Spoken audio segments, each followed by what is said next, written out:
dinika nosy malagasy arem-pirenena ho an'ny taranaka ny farana ny alarobia 1 desambra 2024 tetsy amin'ny CCI Vato ny dinika nandritra ny 2 andro ka nanomezan'olom-pirenena rehetra ny heviny makasika ny famerenana ho an'ny Madagasikara ireo nosy misa 4 ny nosy sambatra ny nosy kely nosy bedimaky ary ny nosy ampela. Natolotry ny Prime Ministre lehibe ny gouvernement Tsay Christian ny filoham-pirenena Andry Rajoelina ny fehi-kevitra tapaka avy amin'izany eo ny fanamafisana ny fanentanana sy ny fampahafantarana bebe kokoa ny praitandrazana ny momba ireo nosy ireo ny tokony ampidirana ireo nosy malagasy ireo ao anaty lalam-panorenana ny saritanin'ny Madagasikara ary ny fandaharam-pampianarana. Sosikevitra naroson'ireo mpizaika ihany koa ny fiarah-miasan'ny Madagasikara amin'ireo firenena sy mpiara-mombolantoka hafa izay manaja ny fiandrianantsika amin'ireo nosy 4 ireo. Ho tombotsoa an'ireo taranaka faramandimby tokony avaozana sy amafisana ny lalàna mifehy fitrandrahana ireo arena voajanahary mba ho lovain-jafy. Ary farany ny ametrahana tahiri-kevitra mirakitra ny tombana ara-toekarena misy eo amin'ireo nosy ireo. Toa adinitsika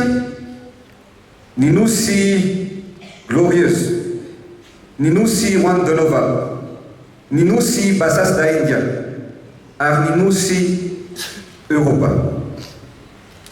Mikasika ireo nosy ireo indrindra noa mampisy adi-hevitra lehibe adray.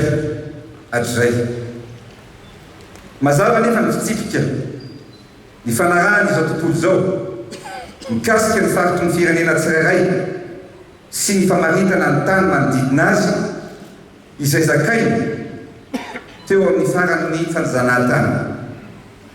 Izany fitsipika iraisam-pirenena izany dia mametraka ny antsoina hoe zone économique exclusive na ny ZEE izay manome zofeny ho an'ny firenena iray manana sistany misy faridranomasina izaka ho azy ny zo ny tany sy ny nosy hatramin'ny 200 mètre na 700 kilometatra miala amin'ny sistany izay misy azy.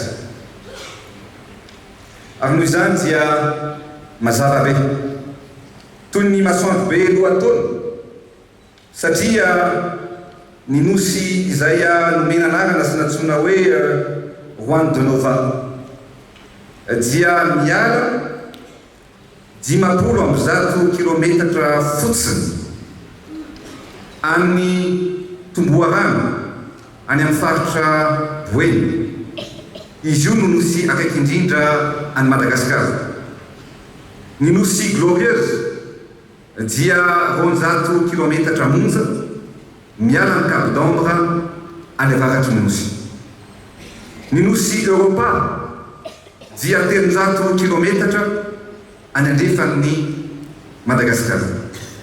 Ary ny Basas da India dia 20 sy 300 kilometatra miala amin'ny nandritra ny lahaten'ny filohan'ny Repoblika Andry Rajoelina dia naneho ny fankasitrahana manokana ny filoha teo aloha ny amiraly Dederatsiraka ny tenany no ireo ezaka nataony nampiarana ny fanapahan-kevitry ny firenena mikambana tamin'ny taona 1970 sy 1990.